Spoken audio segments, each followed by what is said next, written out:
Hola, ¿qué tal? ¿Cómo están? Bienvenidos una vez más a mi canal de electrónica Electromagno, de diseño electrónico y de PCB. Y vamos a continuar en esta cuarta parte del vídeo para que continúe con el diseño de una fuente de alimentación conmutada para un cargador de baterías de baja potencia, de cargador de móvil. Bien, pues haciendo un recordatorio, porque he hecho ya tres vídeos. En la primera parte del vídeo habíamos calculado bueno, había explicado un poco lo que era la fuente de alimentación conmutada, cómo funciona, en diagrama de bloques, especificando cuáles son los requisitos de diseño de la fuente conmutada que voy a realizar. Y en esta primera parte del vídeo pues se calculó el condensador de entrada y el rectificador del puente de diodos. En el segundo vídeo había explicado lo que es la topología flyback, que es la topología que se utiliza para hacer diseño de fuente conmutada de baja potencia, sobre todo para cargadores de batería, adaptadores o todo relacionado con baja potencia.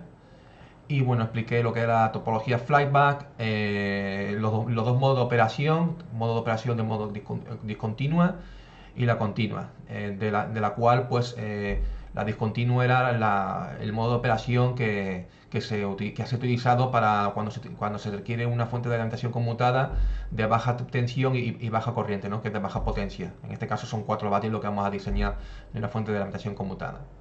Bien, pues había explicado lo que es la topología flyback, los dos modos de operación, las ventajas y desventajas que tenían cada uno, por qué se ha utilizado el modo de conducción discontinua. Habíamos explicado cuál iba a ser el voltaje de estrés del transistor de MOSFET. Habíamos calculado el condensador de salida y los corrientes de pico primaria del convertidor flyback y su inductancia primaria de ese convertidor, ¿no? Para diseñar la fuente. Luego ya en el último vídeo que hice expliqué todo el diseño del transformador flyback, que es uno de los más importantes en cuanto a ser el diseño de la fuente de alimentación, ¿no? Conmutada. En el último vídeo expliqué pues cómo hacer el diseño del transformador, qué tipo de núcleo había que utilizar, además del tipo de núcleo, cuáles iban a ser las dimensiones, los tipos de núcleo que hay, cómo calcular el área por producto, que es la fórmula que hay que utilizar para hacer ese diseño, que si queda igual al área efectiva por el área de la ventana. Aquí expliqué cómo hacer los cálculos de diseño. Y además, una vez hecho los cálculos del transformador, pues se calculó la relación de número de vueltas primarias, de la secundaria y de la bobina auxiliar, ¿no? Que es la que va a alimentar el circuito integrado eh, que va a generar la señal PWM para el circuito de retroalimentación, ¿no? Luego después expliqué bueno, pues las corrientes que van a circular por la bobina primaria y secundaria del transformador y el tipo de calibre que había que utilizar, ¿no? Para esas dos bobinas que se van a ser de mano del transformador flyback. Y bueno, y aquí lo había dejado, ¿no? Aquí había dejado en el último vídeo, ya he hecho tres vídeos, y ahora voy a explicar a partir de ahora el cuarto vídeo, que va a consistir en el diseño del circuito amortiguador llamado SNUBE o SNABER. Luego vamos a explicar el cálculo del circuito auxiliar de polarización para alimentar al circuito controlador que genera la señal PWM, es el US3842, y es el circuito que va a alimentar para poder ajustar la tensión de salida al nivel deseado. Y luego la selección del diodo rectificador de salida de la fuente conmutada. Bueno, ¿qué es el circuito SNABER? Bueno, pues el circuito SNABER es este circuito que veis aquí, que está conformado por un diodo, una resistencia y un condensador. Básicamente este circuito lo que hace es reducir el estrés del transistor, el estrés de voltaje del transistor MOSFET. Lo que ocurre en las conmutaciones de la fuente de alimentación es que existen unos fenómenos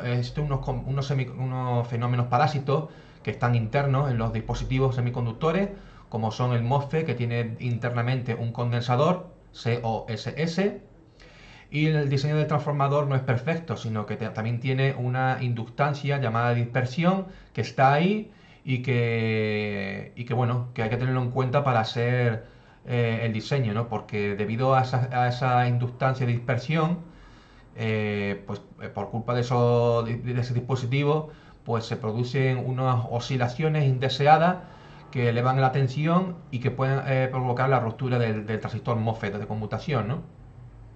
Y lo que hace esta circuitería es absorber esa energía parásita en forma de calor, lo disipan en calor para amortiguar estas oscilaciones que veis aquí, que se producen durante la conmutación, sobre todo en el periodo de apagado. Porque cuando el switch del transistor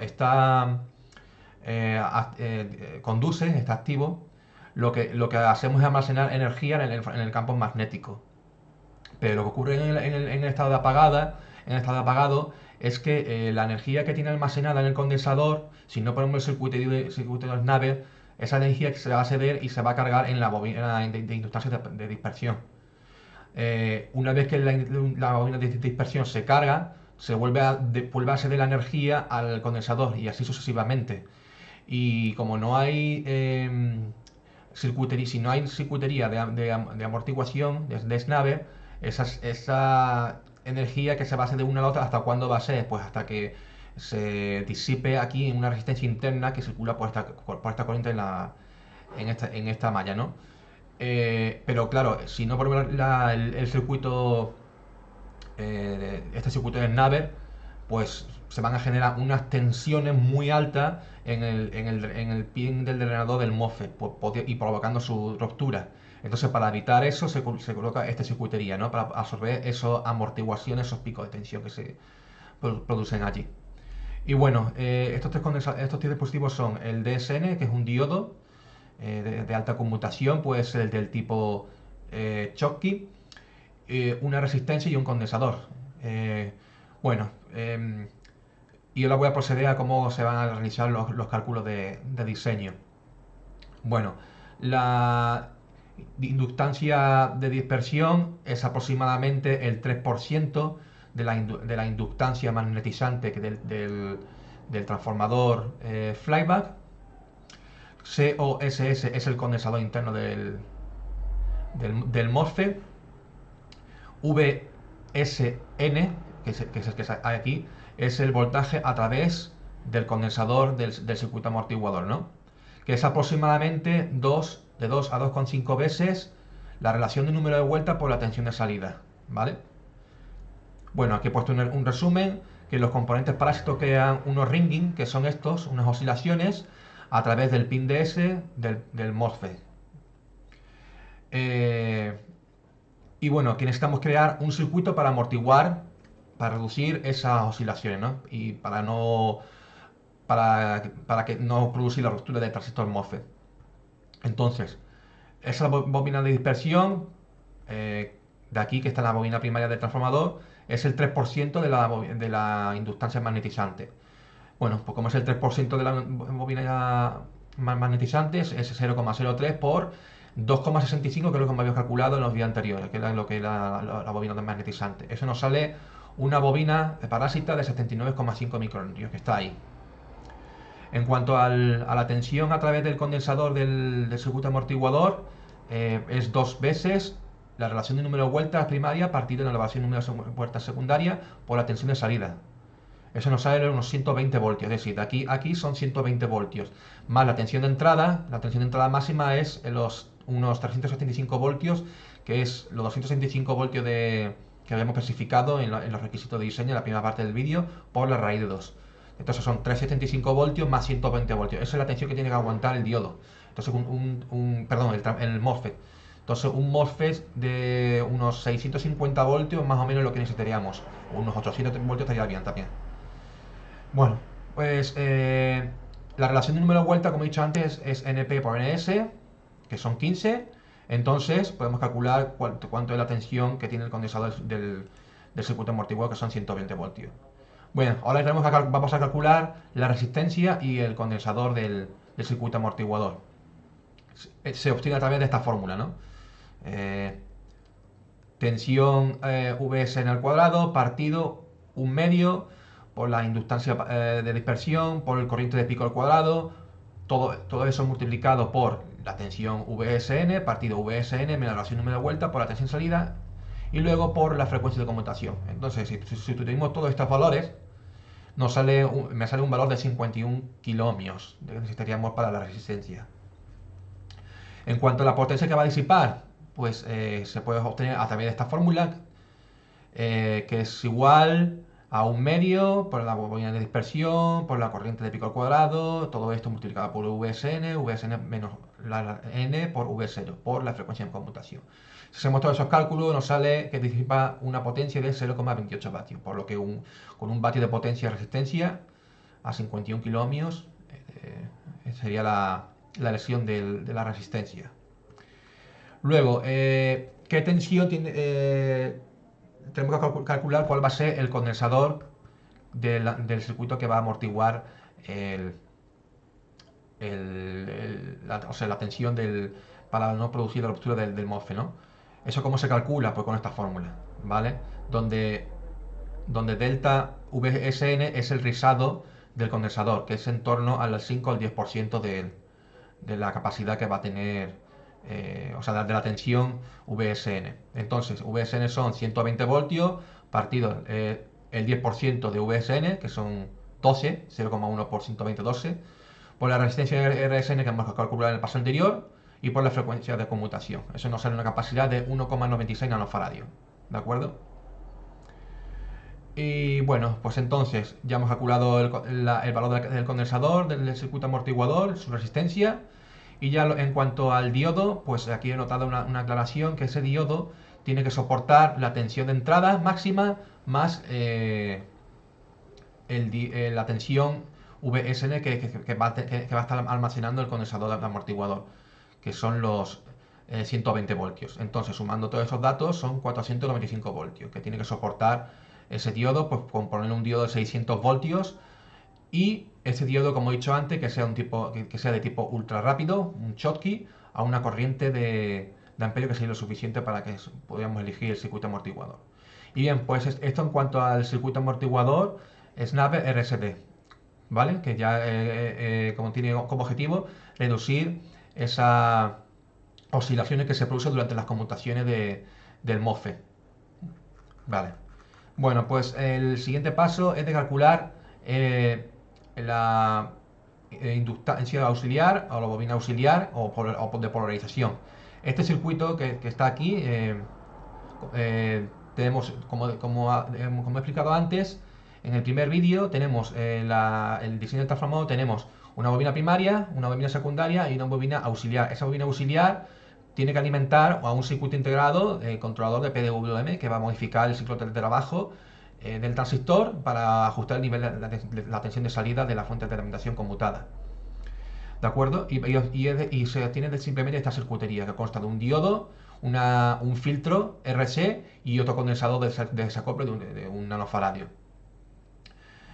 Bueno, aquí he dejado indicada una nota donde el transformador debería tener una bobina auxiliar para alimentar el circuito controlador de PWM, como he dicho antes, una vez que el diseño empieza a funcionar. La intención es de alimentar este circuito con una tensión de aproximadamente 15 voltios, ¿vale? Como se muestra aquí en el esquemático. Entonces, aquí he dejado aquí una nota que busca información de cómo hacer estos cálculos. Para obtener un rechazo efectivo del transistor causado por la conmutación del MOSFET, vamos a ajustar la constante de tiempo RC, que forma de este filtro, que sea mayor que el periodo de la frecuencia de conmutación. Entonces, para hacer ese diseño, vamos a suponer que este R5 y C8, que es el filtro que forma este circuito, sea mayor que la frecuencia de conmutación. Esa frecuencia de conmutación, el periodo de conmutación, que es igual a 1 partido de la frecuencia de conmutación, que son de 100 kHz. Entonces, 1 partido 100 kHz, pues son 10 kHz, ¿de acuerdo? De frecuencia. Bien, pues una vez hecho, ajustamos, como tenemos esta fórmula, que R5 por C8 sea 10 microsegundos, Un momento, creo que, no sé si son 10 microsegundos, yo quiero ver, porque si la frecuencia de conmutación es de 100 kilohercios, sí, está bien, 10 kilohercios. De acuerdo, pues es 10 kilohercios, perdón, 10 microsegundos, o sea que la R5 por C8 sea mayor a 10 microsegundos, que es que tiene que cumplir esta relación, ¿no? Que la resistencia por el condensador que forma el filtro sea mayor al periodo de conmutación. Eso nos sale que sea mayor a 10 microsegundos y por lo tanto, si ajustamos el valor de condensador a 10 microfaradios, no a 10 microsegundos, perdón, al tener aquí 10 microsegundos, entre 10 microsegundos nos sale una resistencia de un ohmio. Entonces, teniendo una resistencia de un ohmio y un condensador de unos 10 microfaradios, hacemos nuestro diseño según los requisitos de diseño. ¿De acuerdo? Y ya por último faltaría calcular el número de relación de vuelta para obtener 15 voltios para alimentar el circuito de polarización del circuito PWM. Que esto es igual a la tensión Vaux, que son los 15 voltios para alimentar el controlador, más el diodo, este diodo que puede ser de tipo Schottky o un diodo que no sea de tipo Schottky. En este caso, pues lo opuesto de que sea de 1 voltio de tensión que tiene cuando se polariza en directa del diodo, partido la tensión de salida, que son 4 voltios, más la tensión que va a tener el diodo secundario, que si es de tipo Schottky o tipo normal, ¿no? Si es de tipo Schottky 0,3 y si es tipo normal 1 voltio. En este caso, pues he elegido uno que es de uno normal. Y bueno, en este caso, pues hemos calculado que necesitaríamos un devanado para realizar 3,2 vueltas, ¿de acuerdo? Para obtener los 15 voltios. Y ya por último, el cálculo de la selección del diodo del rectificador, que es de este diodo. Ahí donde está. Este diodo de aquí, de la salida del secundario, ¿de acuerdo? Ese cálculo sería, tendría que soportar el diodo la tensión de salida más la tensión de entrada reflejada por el número de secundario a partir de NP, ¿de acuerdo? Eso nos sale una tensión de 29 voltios. Entonces con un diodo que soporte 50 voltios, del rango de 50 voltios, estaría bien. Y en cuanto a la corriente que tiene que circular por ese diodo, pues se calcula a través de la corriente secundaria que pasa por ese convertidor, que sería la corriente secundaria primaria, lo calculamos la corriente secundaria y después de la corriente secundaria, que ya lo hemos visto creo que en el tercer vídeo, calculamos la corriente secundaria del RMS y nos sale 1,18 amperios, por lo que con un diodo de 50 voltios a mayor de 3 amperios estaría bien para la selección de ese diodo de rectificador de salida.